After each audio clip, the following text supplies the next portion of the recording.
Welcome to the Deep Dive. Today, we're looking at something, well, pretty special.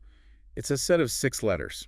Yeah, personal letters from a father, Pastor Jeong, to his young son, Joshua. Right. Joshua was in 5th grade, about to take his state assessment test at Amy Elementary School. Not exactly typical source material for us. No, but what's fascinating is how these letters, written for, one specific kid facing one specific test, they actually hold these broader insights. Exactly. Insights into how any of us might face challenges.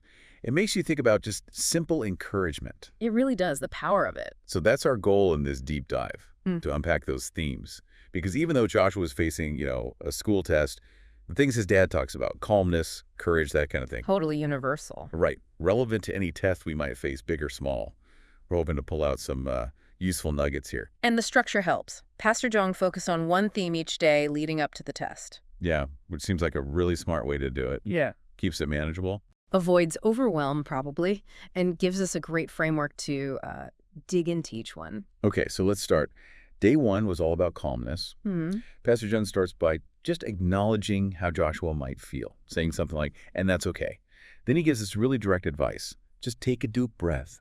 Stay calm and centered. That validation right up front is, I think, so key. It's not, don't be nervous. Yeah. It's, I see you might be nervous, and that's okay. And the advice itself, the breathing, it sounds simple. Super simple. But physiologically, Yep. it's a powerful tool, right? Stress makes your breathing shallow, quickens everything up. Yeah.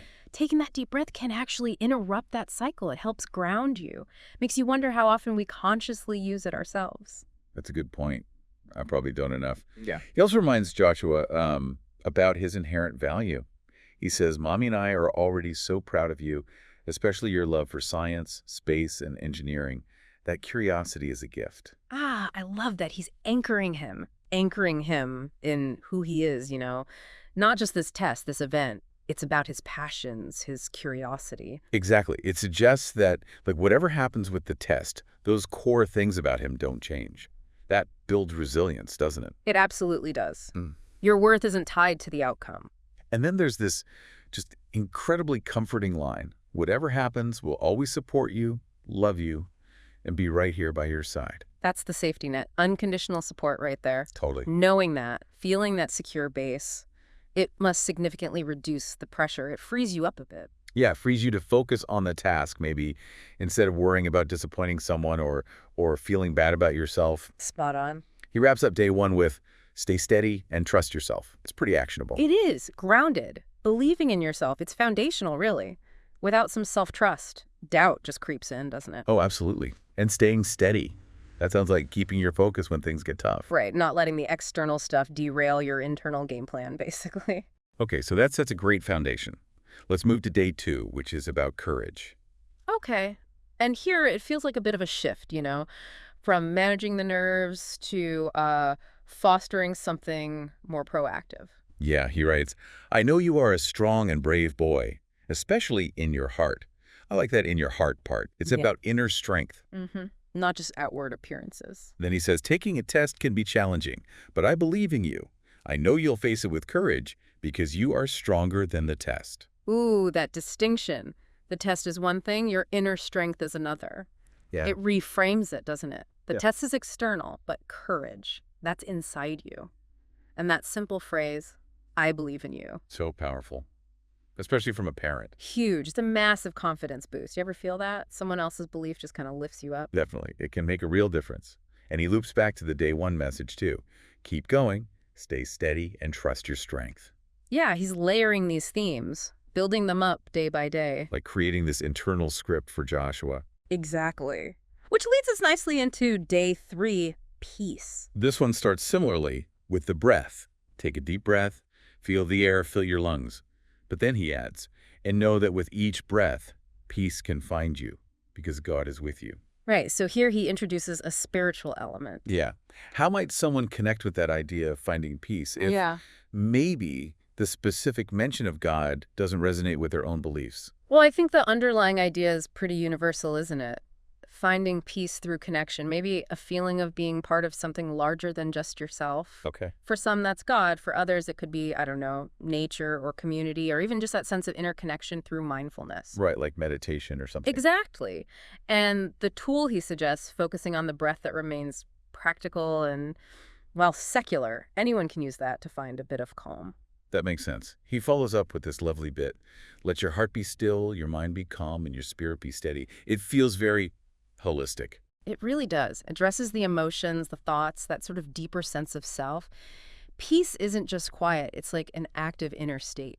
Harmony, maybe? Yeah, good word. Harmony. It needs attention on different levels. He also mentions praying for Joshua, that peace would surround him, which is just a very tender way to show care. It is. And then he ends simply with, "You've got this." Another little boost. Yeah. Okay, day 4 moves on to strength. And he starts this one by saying, "Today I'm thinking about strength, the strength I've seen in you so many times before." Then he uses a specific example. Right, the swimming story. Why is using an anecdote like that so effective, do you think? Oh, it's brilliant. Because it takes strength, which can be kind of abstract, Yeah. and it makes it concrete, tangible. He reminds Joshua of a specific time he showed strength, how he swam strategically, saved energy for the end. Right, that final sprint. Yeah. So Joshua can actually picture it. Remember feeling strong then. It makes strength feel much more real and accessible right now, facing the test. Do you find that? Remembering a past win helps with a current challenge. Oh, totally. It's like proof you can do hard things.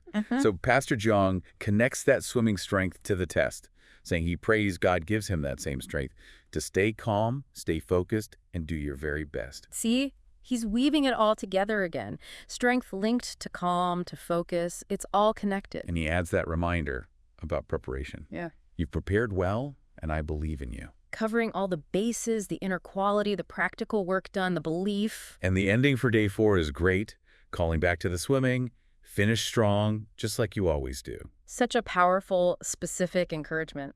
Okay, day 5 takes a bit of a turn. The theme is love. Yeah, pure emotion here. The core message is just so direct.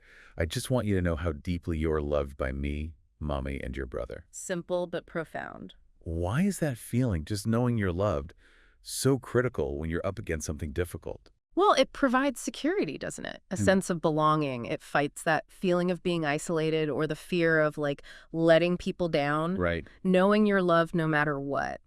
It means your worth isn't on the line with this test, especially for a kid. That's huge.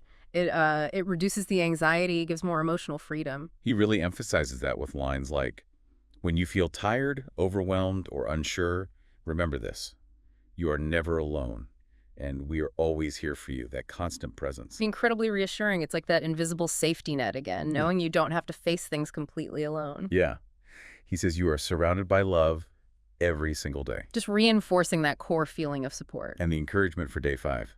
Just keep going, Joshua. You're doing great. Sometimes that's all you need to hear, isn't it? Absolutely. Simple affirmation. Okay, last day, day 6, hope. Right. The test is nearly over now. So the focus shifts a bit, acknowledging the effort, looking forward. He writes, your state test is almost over, and we are so proud of how hard you've tried. Again, validating the effort itself. Regardless of outcome, always important. Then he introduces hope. Today, I'm thinking about hope.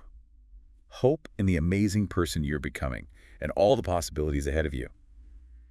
How does that shift, looking towards the future, help right at the end of a challenge? It gives perspective, I think. It reminds you that this one thing, this test, it's just a moment. It's not the whole story. Right. Focusing on what's next, on growth, on possibilities, it can kind of lessen the intensity of the present moment, reignite motivation when maybe you're feeling tired or, a bit worn down. Seeing beyond the immediate hurdle. Exactly. He encourages Joshua not to quit near the finish line. Don't give up. Keep moving forward step by step, building on everything you've learned. Good advice. Keep putting one foot in front of the other. Progress is progress. And he brings it back to those core messages one last time.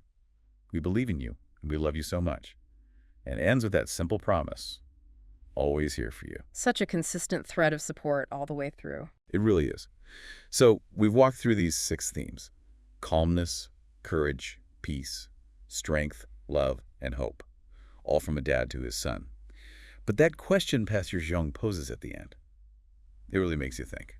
Yeah, the one about What if these words weren't just for Joshua, but for all of us? Right. What if they were like love letters from God, whispers of encouragement as we face our own tests? It does make you pause, doesn't it? And reflect on, well, which of those themes hits home for you right now? Yeah, and whatever challenges you're facing, is it calmness you need? Or maybe courage? Or that inner peace, or maybe reconnecting with your own strength, or just that reminder that you're loved. Or maybe holding on to hope for what's ahead. They all feel relevant at different times. They really do. Yeah. And thinking about Pastor Jeong's approach, his intentionality, focusing on these core values, it makes you wonder. How things might shift. Yeah. What if we adopted a similar approach? Towards ourselves, maybe? Or towards others facing challenges?